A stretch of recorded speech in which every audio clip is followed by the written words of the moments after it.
Hello everyone, आज हम start करने वाले हैं हेजॉक सिग्नलिंग का पार्ट 2। लास्ट वीडियो में हमने डिस्कस किया था कि हेजॉक सिग्नलिंग का बेसिक पाथवे के हेजॉक सिग्नलिंग क्या होती है, एज अ लाइगेंड क्या होते हैं, रिसेप्टर्स क्या होते हैं, पेज्ड, स्मूथन्ड, आईहॉग रिसेप्टर्स क्या होते हैं, क्यों हम हेजॉक सिग्नलिंग स्टडी करते हैं, ये हम ऑलरेडी डिस्कस कर चुके हैं। लास्ट वीडियो में हमने कुछ बेसिक टर्मिनोलॉजी वहाँ पर छोड़ दी थी जो हमने कहा था कि हम हमारे आने वाले वीडियो में कवर करेंगे। क्या क्या नेगेटिव रेगुलेशन, हेजॉक सिग्नलिंग का ही पार्ट कंटिन्यू होगा, ध्यान रखिएगा। क्या कंटिन्यू कर रहे हैं हम? Hedgehog signalling. हेजॉक सिग्नलिंग का ये है पार्ट 2। हेजॉक सिग्नलिंग का क्या स्टडी कर रहे हैं? पार्ट 2 स्टडी कर रहे हैं। हेजॉक सिग्नलिंग के केस में हमने लास्ट टाइम देखा था एक्सेसिव हेजॉक प्रोटीन का किसके लिए रिस्पॉन्सिबल होती है? कहीं ना कहीं कैंसर के लिए रिस्पॉन्सिबल होती है। जरूरत से ज़्यादा हेजॉक प्रोटीन किसके लिए रिस्पॉन्सिबल होगी? हेजॉक प्रोटीन का प्रोडक्शन यदि ज़रूरत से ज़्यादा होने लग जाए तो वो हेजॉक प्रोटीन सेल के अंदर किसके लिए रिस्पॉन्सिबल है? कैंसर के लिए रिस्पॉन्सिबल है। और हमने ये भी देखा था कि किस टाइप के कैंसर के लिए रिस्पॉन्सिबल है, तो बेसिकली कार्सिनोमा। स्किन कैंसर के लिए रिस्पॉन्सिबल होती है क्या? Excessive hedgehog protein. किसके लिए रिस्पॉन्सिबल होगी? स्किन कैंसर के लिए रिस्पॉन्सिबल होगी। स्किन कैंसर के लिए रिस्पॉन्सिबल होगी, जिसे क्या कहा जाएगा? कार्सिनोमा। कार्सिनोमास टाइप के कैंसर के लिए एक्सेसिव हेजॉक प्रोटीन रिस्पॉन्सिबल होगी। अब ये प्रोटीन कैसे रिस्पॉन्सिबल होगी, कैसे जरूरत से ज़्यादा हेजॉक प्रोटीन का प्रोडक्शन होगा तो वो कैंसर के लिए रिस्पॉन्सिबल होगी, रीज़न क्या है, आज हम वही स्टडी करेंगे। कुछ बेसिक टर्मिनोलॉजीज देखेंगे, ध्यान रखिएगा। Excessive hedgehog protein, hedgehog protein का ज़्यादा से ज़्यादा प्रोडक्शन होगा, ज़्यादा से ज़्यादा सेल सिग्नलिंग कराएगी, मतलब ज़्यादा से ज़्यादा क्या होगा? Cell proliferation. ज़्यादा से ज़्यादा क्या होगा? Cell proliferation. ज़्यादा से ज़्यादा सेल प्रोलिफरेशन होगा, ज़्यादा से ज़्यादा सेल डिवीज़न होगा, मतलब सेल का डिवीज़न ज़्यादा हो रहा है, मतलब किसके लिए रिस्पॉन्सिबल है? कैंसर के लिए रिस्पॉन्सिबल है। ज़्यादा से ज़्यादा सेल डिवाइड होगी, मतलब क्या है? अनकंट्रोल्ड सेल डिवीज़न किसके लिए रिस्पॉन्सिबल होता है? जनरली कैंसर के लिए रिस्पॉन्सिबल होता है। तो कैसे कैसे सेल सिग्नलिंग हमने देखा था, थोड़ा सा रिकॉल करते हैं हम। हेजॉक प्रोटीन, हेजॉक सिग्नलिंग तो हमने वहाँ देखा था एक पेज्ड रिसेप्टर्स होता है और आईहॉक को रिसेप्टर्स होते हैं, जिससे जाके लाइगेंड बाइंड करता है। पेज्ड स्मूथन्ड को ब्लॉक या इनहिबिट करके रखता है। वही स्मूथन्ड किसको रेगुलेट करती है? सीआई प्रोटीन को, क्यूबिटस इंटरप्रेटस प्रोटीन को रेगुलेट करती है। कौन? स्मूथन्ड। ठीक है। यदि स्मूथन्ड एक्टिव है या फॉस्फोराइलेटेड फॉर्म में है तो स्मूथन्ड क्या करेगी? सीआई को फ्री कर देगी। सीआई फ्री होगा, न्यूक्लियस में ट्रांसफर होगा और as a transcriptional activator work करेगा। ठीक है। और यदि स्मूथन्ड ब्लॉक है या इनहिबिट कंडीशन में है तो सीआई भी कैसा रहेगा? इनएक्टिव रहेगा, उसको प्रोटीलाइटिक क्लीवेज हो जाएगा, वो CI as a repressor work करेगा। ठीक है। तो हम देखते हैं सबसे पहले कि एक्सेसिव हेजॉक प्रोटीन कैसे कैंसर के लिए रिस्पॉन्सिबल होगी। ठीक है। एक्सेसिव हेजॉक प्रोटीन कैसे कैंसर के लिए रिस्पॉन्सिबल है? फर्स्ट हमने देखा कि एक्सेसिव हेजॉक प्रोटीन होगी तो कहीं ना कहीं सेल प्रोलिफरेशन ज़्यादा होगा, सेल डिवीज़न ज़्यादा होगा। सेल डिवीज़न ज़्यादा हो रहा है मतलब कहीं ना कहीं किसके लिए रिस्पॉन्सिबल है? कैंसर के लिए। इसका एक फंक्शन हमेशा ध्यान रखिए, लॉस इन म्यूटेशन ऑफ, मतलब loss of mutation of पेज्ड gene. किसमें, किसके में बात कर रहे हैं? पेज्ड जीन की। यदि पेज्ड जीन का में म्यूटेशन हो जाए, वो अपना फंक्शन लॉस कर दे। उसका फंक्शन क्या था? स्मूथन्ड को ब्लॉक करना। उसका फंक्शन क्या था? स्मूथन्ड को ब्लॉक करना। यदि वो स्मूथन्ड को ब्लॉक नहीं करते, loss of mutation, loss of mutation हो जाए उसमें, loss of mutation in पेज्ड gene. यदि वो पेज्ड जीन वो जीन को ब्लॉक नहीं कर रहा है, पेज्ड जीन फ्री है, यदि पेज्ड जीन फ्री है, अब पेज्ड लॉस, उसका फंक्शन क्या हुआ? लॉस हो गया। उसका मेन फंक्शन क्या था? स्मूथन्ड को इनहिबिट करना, स्मूथन्ड को इनहिबिट करना। यदि उसने अपने फंक्शन को ही लॉस कर दिया, loss of mutation of पेज्ड gene के फंक्शन का ही लॉस हो गया, मतलब अब वो स्मूथन्ड को ब्लॉक नहीं कर पाएगा। और यदि वो स्मूथन्ड को ब्लॉक नहीं कर पाएगा, मतलब स्मूथन्ड हमेशा कैसा रहेगा? एक्टिव। स्मूथन्ड कैसा रहेगा? एक्टिव रहेगा। और यदि स्मूथन्ड एक्टिव रहेगा तो सीआई को एक्टिव रहेगा, सीआई एक्टिव रहेगी तो ज़्यादा से ज़्यादा सेल प्रोलिफरेट करने वाले जीन को एक्टिवेट करेंगे। ठीक है, मतलब लॉस ऑफ म्यूटेशन किस में हो जाना, पेज्ड जीन में म्यूटेशन हो जाना, पेज्ड जीन में म्यूटेशन हो जाएगा, वो अपने फंक्शन का लॉस कर देगा। उसका फंक्शन ही था स्मूथेंट को ब्लॉक करके रखना, अब उसने स्मूथेंट को ब्लॉक करके नहीं रखा है, पेज्ड जीन ने स्मूथेंट को ब्लॉक करके नहीं रखा है, मतलब स्मूथेंट कैसा है, एक्टिव फॉर्म में है। और यदि स्मूथेंट हमेशा एक्टिव फॉर्म में रहेंगे, स्मूथेंट एक्टिव फॉर्म में रहेंगे तो ज़्यादा से ज़्यादा क्या होगा, जीन एक्टिव रहेंगे, ज़्यादा से ज़्यादा सेल प्रोलिफरेशन होगा, ज़्यादा से ज़्यादा क्या होगा, सेल प्रोलिफरेशन होगा। तो एक्सेसिव हेजॉक प्रोटीन, और ये कब होता है, पेज्ड कब एक्टिव, पेज्ड आपके कब डिग्रेडेशन होता है या लॉस होता है या इनहिबिट होता है पेज्ड, ध्यान रखिए जब हेजॉक प्रोटीन आई होग और पेज्ड से आके बाइंड करती है, जैसे ही आई होग और पेज्ड से आके बाइंड करेगी, पेज्ड का इंटरनलाइजेशन हो जाएगा, डिग्रेडेशन हो जाएगा, ये हमने टर्म पढ़ी थी। बट इस केस में वो टर्मिनोलॉजी अलग है, इस केस में ध्यान रखिएगा उसमें म्यूटेशन हो जाना, पेज्ड को बनाने, पेज्ड एक टाइप की प्रोटीन है, उसको किसी जीन ने बनाया है, यदि उस जीन में ही म्यूटेशन हो जाए, मतलब पेज्ड प्रोटीन में ही म्यूटेशन हो जाए, मतलब उसकी जो प्रॉपर्टी थी अब वो शो नहीं कर रही है, उसकी प्रॉपर्टी में कुछ चेंजेस हो जाएंगे, तो वो स्मूथेंट को कैसा कर देगी, फ्री कर देगी। यदि स्मूथेंट फ्री हो जाएंगे तो क्या होगा, ज़्यादा से ज़्यादा सेल प्रोलिफरेशन होगा, ज़्यादा से ज़्यादा सेल डिवीजन होगा, जो किसके लिए रिस्पॉन्सिबल होगा, कैंसर के लिए। तो ध्यान रखिएगा एक्सेसिव हेजॉक प्रोटीन, यदि ज़्यादा से ज़्यादा हेजॉक प्रोटीन आई होगा और पेज्ड से बाइंड करके रखेगी तो वही पेज्ड का इंटरनलाइजेशन हो जाना, डिग्रेडेशन हो जाना, इंटरलाइजेशन डिग्रेडेशन हो जाएगा पेज्ड का, तो स्मूथेंट फ्री रहेंगे, स्मूथेंट एक्टिव रहेंगे, और स्मूथेंट एक्टिव रहेंगे तो वही पाथ है। और कंडीशन क्या हो सकती है, loss of mutation of gene, पेज्ड gene में म्यूटेशन हो जाना, किसके में, पेज्ड जीन में म्यूटेशन हो रहा है, यदि उसके जीन में म्यूटेशन हो जाएगा तो स्मूथेंट कैसे रहेंगे, एक्टिव रहेंगे, तो सेल का ज़्यादा से ज़्यादा प्रोलिफरेशन कराएंगे।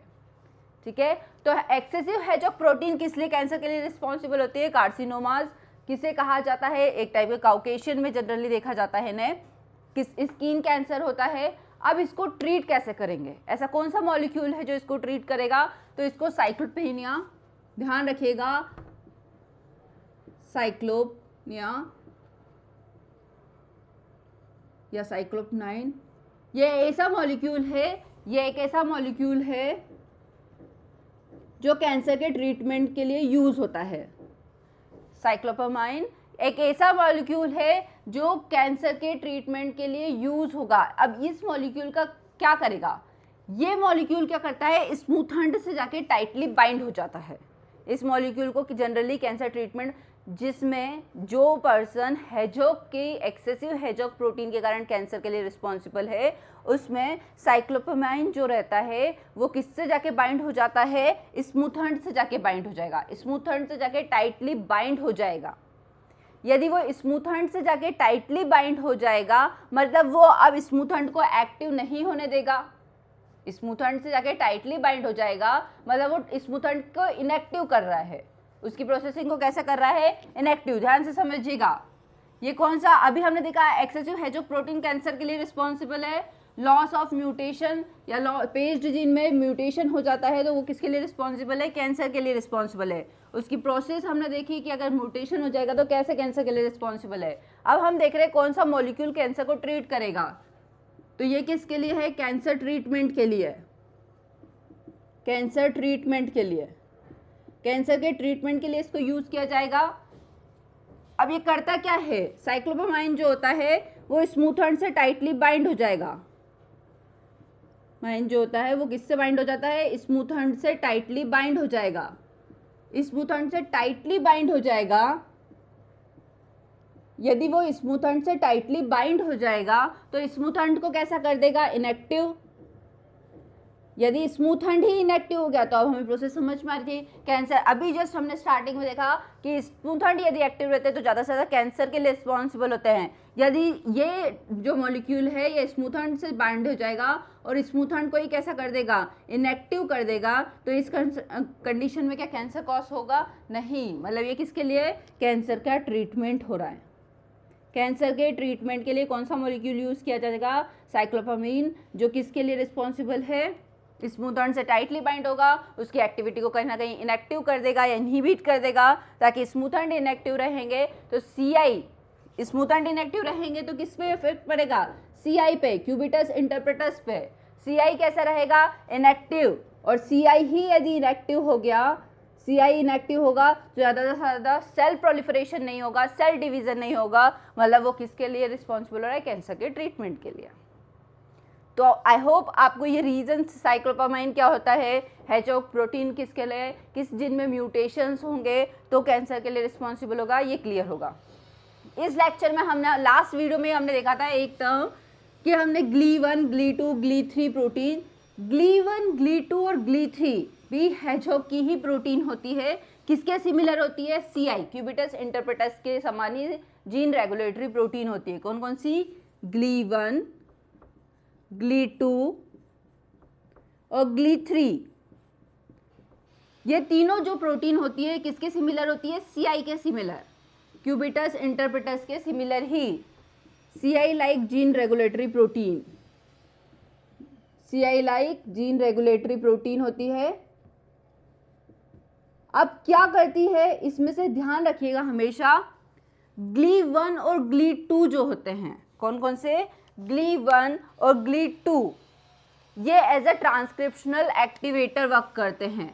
कौन से, GLI1 और GLI2 हमेशा क्या वर्क करेंगे, ट्रांसक्रिप्शनल एक्टिवेटर,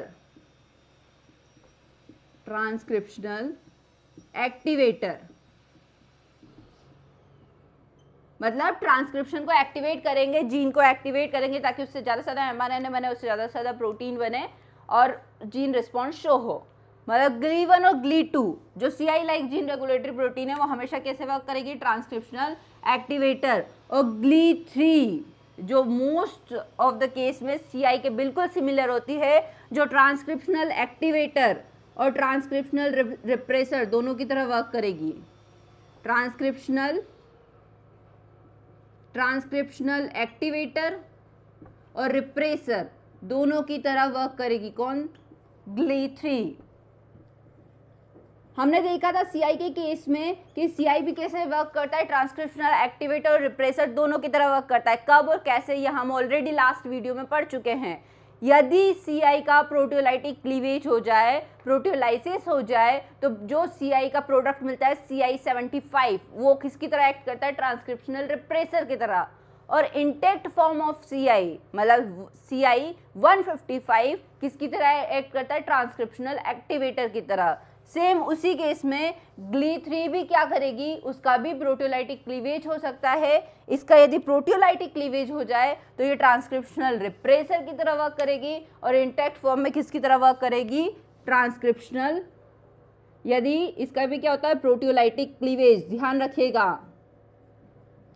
प्रोटियोलाइटिक क्लीवेज। ये क्या पढ़ रहे हैं हम, CI like gene regulatory protein कि यदि क्यूबिटस इंटरप्रेटस ना हो तो उसके अलावा क्या कौन सी जीन रेगुलेटरी प्रोटीन होती है हेचॉक सिग्नलिंग पाथवे में, तो 3 GLI1, GLI2 और GLI3। GLI1 और GLI2 हमेशा ट्रांसक्रिप्शनल एक्टिवेटर, मतलब हमेशा किस फॉर्म में रहेगी, इंटैक्ट फॉर्म में, कोई प्रोटियोलाइटिक क्लीवेज नहीं होगा। GLI3 क्या करेगी, जिसका प्रोटियोलाइटिक क्लीवेज होगा, जो इंटैक्ट फॉर्म में ना रहते हुए उसका प्रोटियोलाइटिक क्लीवेज होगा, वो स्मॉल सब यूनिट में चेंज होगी और वो जो किसकी तरह एक्ट करेगी, ट्रांसक्रिप्शनल एक्टिवेटर की तरह या रिप्रेसर की तरह। यदि इंटैक्ट फॉर्म में तो एक्टिवेटर, यदि उसका क्लीवेज हो गया है तो वो एज अ रिप्रेसर वर्क करेगी। ठीक है, तो ये GLI1, GLI2, GLI3 का टर्मिनोलॉजी है, हमेशा ध्यान रखिएगा क्या होती है, किस सिग्नलिंग पाथवे में प्रेजेंट होती है, ये उसका बेसिक पाथवे है। एक और बात जो मोस्ट इम्पॉर्टेंट है, हमेशा ये कहा जाता है कि जब हमने देखा था कि स्मूथर्ड शिफ्ट होके प्लाज्मा मेम्ब्रेन पे शिफ्ट होते हैं। ठीक है, स्मूथर्ड कहाँ पर शिफ्ट होते हैं, प्लाज्मा मेम्ब्रेन पे। जब वो एक्टिव हो जाते हैं उनका जैसे ही प्लाज्मा मेम्ब्रेन पे, तो प्लाज्मा मेम्ब्रेन की एक स्पेसिफिक लोकेशन पे स्मूथर्ड शिफ्ट होते हैं। प्लाज्मा मेम्ब्रेन की स्पेसिफिक लोकेशन पे स्मूथर्ड जनरली कहाँ प्रेजेंट होते हैं, सेल के वेसाइकल में, सेल के साइटोप्लाज्म में वेसाइकल्स पर स्मूथर्ड रिसेप्टर प्रेजेंट होते हैं। जैसे ही पेज्ड उनको इनहिबिट नहीं करता या पेज्ड का इंटरनलाइजेशन हो जाता है, स्मूथर्ड कहाँ शिफ्ट हो जाते हैं, प्लाज्मा मेम्ब्रेन पे। ठीक है, मेम्ब्रेन के ऊपर शिफ्ट हो जाते हैं। मेम्ब्रेन में भी स्पेसिफिक पार्ट पे स्मूथर्ड शिफ्ट होते हैं, जिसे क्या कहा जाता है, प्राइमरी सीलियम, जिसे क्या कहा जाता है, प्राइमरी सीलियम।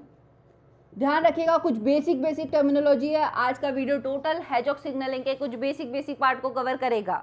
हम ऑलरेडी उसकी सिग्नलिंग पाथवे स्टडी कर चुके हैं। ये वीडियो बेस्ड होगा कि हमने लास्ट वीडियो में क्या मिसिंग पार्ट था हमारा, कौन कौन से पार्ट हमारे रह गए थे उस पार्ट को कवर करेगा। तो स्मूथेंड कहाँ पर शिफ्ट होते हैं, प्लाज्मा मेम्ब्रेन के एक स्पेसिफिक पार्ट पे, जिसे क्या कहा जाता है, प्राइमरी सीलियम। प्राइमरी सीलियम वाले पोर्शन में कवर करते हैं। ये प्राइमरी सीलियम पे किससे कंसंट्रेटेड होते हैं, ज़्यादा से ज़्यादा ग्ली प्रोटीन्स प्रेजेंट होती हैं इन प्राइमरी सीलियम्स पे। क्यों प्राइमरी सीलियम्स पे? अब इसका फंक्शन क्या है, ये सेल सिग्नलिंग को स्पीड और इफिशियंसी प्रोवाइड करती है। क्या करती है? स्पीड और इफिशियंसी। ज़्यादा से ज़्यादा प्राइमरी सीलियम। समझ में आ रहा है? होप आपको क्लियर होगा। जहाँ भी डाउट हो आप मुझे कमेंट करके पूछ सकते हैं। स्मूथेंड कहाँ पर शिफ्ट हुए? प्लाज्मा मेम्ब्रेन पे शिफ्ट होते हैं। प्लाज्मा मेम्ब्रेन के एक स्पेसिफिक पार्ट जहाँ पर स्मूथेंड शिफ्ट होते हैं उसे क्या कहा जाता है, प्राइमरी सीलियम। वो प्राइमरी वाले सीलियम में जनरली ग्ली रिच रीजन्स भी हो सकते हैं, ग्ली कंसंट्रेटेड रीजन्स भी होते हैं प्राइमरी सीलियम के, जो किसके लिए रिस्पॉन्सिबल होते हैं, ये प्राइमरी सीलियम किसके लिए रिस्पॉन्सिबल होगा, सेल इफिशियंसी और सेल की स्पीड के लिए। सेल इफिशियंसी मतलब जो सेल सिग्नलिंग चल रही है वो इफिशिएंट वे में चले और इसकी स्पीड ज़्यादा से ज़्यादा हो। सेल इफिशियंसी के लिए और सेल सिग्नलिंग की स्पीड के लिए। सिग्नलिंग इफिशिएंट वे में चले और सिग्नलिंग की स्पीड भी क्या हो, हाई हो। हायर स्पीड में सिग्नलिंग कवर हो जाए, ऐसा नहीं स्लो स्पीड में चले, फास्टली सिग्नलिंग कवर हो जाए। तो कुछ बेसिक पॉइंट है। लास्ट वीडियो में हमने एक टर्मिनोलॉजी और डिस्कस करने की बात की थी, नेगेटिव जीन रेगुलेशन, जो इसमें हम पढ़ेंगे कि कैसे नेगेटिव जीन रेगुलेशन कराती है हेजॉक सिग्नलिंग और कौन सी प्रोटीन। हेजॉक सिग्नलिंग में हमने देखा था जैसे ही हेजॉक प्रोटीन आके बाइंड होती है, सीआई एक्टिवेट हो जाते हैं, इंटैक्ट फॉर्म में न्यूक्लियस में ट्रांसफर होते हैं और न्यूक्लियस में सीबीपी के साथ मिलके जीन को एक्टिवेट करते हैं। ठीक है, जिन्होंने भी नहीं देखा हो वो पहले हेजॉक सिग्नलिंग का पाथवे देखें, जिसमें ये देखा था कि जैसे ही हेजॉक प्रोटीन्स आती है रिसेप्टर से बाइंड करती है, सीआई इंटैक्ट फॉर्म में न्यूक्लियस में ट्रांसफर होता है और वही CI CBP CRE binding protein के साथ मिलके जीन को एक्टिवेट करता है। ठीक है, तो अब हम बात कर रहे हैं नेगेटिव जीन रेगुलेशन की कि नेगेटिव जीन रेगुलेशन होगा क्या। Negative gene regulation, negative gene regulation, negative gene regulation का मतलब क्या होगा? नेगेटिव जीन रेगुलेशन का सिंपल सा मीनिंग है जो प्रोटीन या जो आपका एक्टिवेटर आके बाइंड कर रहा है वो उसकी खुद की ही एक्टिविटी को कहीं ना कहीं इनहिबिट करेगा या उसके खुद के ही प्रोडक्शन को कहीं ना कहीं इनहिबिट करेगा। सपोज फीडबैक जिसका नेगेटिव जीन रेगुलेशन में हमने देखा था, जीन है आपके पास जिससे सीआई और सीबीपी आके बाइंड हुआ, सीबीपी प्लस सीआई आके बाइंड हुआ। ये डिफरेंट टाइप के जीन को एक्टिवेट करते हैं। उसी में एक टाइप का जीन है पेस्ट। ये किसका जीन था? पेस्ट का। पेस्ट के जीन को क्या किया इसने? एक्टिवेट किया। ज़्यादा से ज़्यादा पेस्ट का एमआरएनए बना न्यूक्लियस में, साइटोप्लाज्म में उसके प्रोटीन की सिंथेसिस हुई। ज़्यादा से ज़्यादा किसकी प्रोडक्शन हुआ? पेस्ट प्रोटीन का प्रोडक्शन हुआ। यदि पेस्ट प्रोटीन का ज़्यादा से ज़्यादा प्रोडक्शन हुआ मतलब सेल की सरफेस पे जो पेस्ट रिसेप्टर्स थे वो अब स्मूथेंड को कैसे करके रखेंगे? ब्लॉक। स्मूथेंड को क्या करके रखेंगे? इनहिबिट। ज़्यादा से ज़्यादा पेस्ट प्रोटीन बन रही है, ज़्यादा से ज़्यादा पेस्ट रिसेप्टर्स प्रेजेंट है सेल की सरफेस पे, मतलब वो स्मूथेंड को कैसे करके रखेंगे? इनहिबिट करके रखेंगे। और यदि स्मूथेंड इनहिबिट रहेगा, यदि स्मूथेंड इनहिबिट रहेगा तो सीआई क्या रहेगा? प्रोटीओलाइटिक क्लीवेज होगा। सीआई इंटैक्ट फॉर्म में नहीं रहेगा, डिग्रेडेशन कॉम्प्लेक्स, उसका प्रोटीओलाइटिक क्लीवेज, मतलब सीआईबी की भी एक्टिविटी कैसी होगी? कहीं ना कहीं इनएक्टिव या रिप्रेसर की तरह वर्क करेगा। सीआईबी कैसा रहेगा? सीआईआर या इनएक्टिव फॉर्म में रहेगा। अब आप देख सकते हैं नेगेटिव जीन रेगुलेशन का मतलब क्या हुआ? वही सीआई जो आके बाइंड हुआ था खुद के ही प्रोडक्शन को कहीं ना कहीं इनएक्टिव या इनहिबिट कर रहा है, मतलब खुद की ही एक्टिविटी को कम कर रहा है। तो ये क्या हुआ उसका? Negative gene regulation. तो hedgehog signalling basically negative gene regulation के लिए रिस्पॉन्सिबल है, क्योंकि इसमें जो सीआई है वो डिफरेंट टाइप के जीन को एक्टिवेट करते हैं। उसी में एक पेस्ट जीन है जिसको एक्टिवेट करेंगे, उस पेस्ट का एमआरएनए बनेगा, उससे उसकी प्रोटीन का प्रोडक्शन होगा। ज़्यादा से ज़्यादा पेस्ट प्रोटीन बनेगी, ज़्यादा से ज़्यादा स्मूथेंड को ब्लॉक करेंगे, स्मूथेंड को इनहिबिट करेगा, मतलब सीआई भी कैसा है? इनहिबिट या इनएक्टिव फॉर्म में प्रेजेंट होंगे। सीआई रिप्रेसर, उसका प्रोटीओलाइटिक क्लीवेज हो जाएगा, सीआई का वो इंटैक्ट फॉर्म में प्रेजेंट नहीं होंगे। और CI जब इंटैक्ट फॉर्म में प्रेजेंट होता है तभी वो एज ए एक्टिवेटर वर्क करता है। यदि उसका प्रोटीओलाइटिक क्लीवेज हो जाएगा तो वो एज ए रिप्रेसर वर्क करेगा। तो आई होप ये आज का वीडियो जिसमें हेजोक सिग्नलिंग का जो रिमेनिंग पार्ट था हमने वो कवर किया है। जिन्होंने भी हेजोक सिग्नलिंग का फर्स्ट पार्ट नहीं देखा है वो पहले फर्स्ट पार्ट देखें कि हेजोक की बेसिक सिग्नलिंग पाथवे क्या चलेगा, हमने उस पाथवे में या उस वीडियो में क्या पार्ट मिसिंग था हमारा, वही पार्ट हमने आज कवर किया है। आई होप ये वीडियो आपके स्टडी के लिए बहुत हेल्पफुल होगा। यदि वीडियो आपके को बहुत पसंद आए तो प्लीज़ वीडियो को ज़्यादा से ज़्यादा लाइक करें, चैनल को ज़्यादा से ज़्यादा सब्सक्राइब करें। Thank you.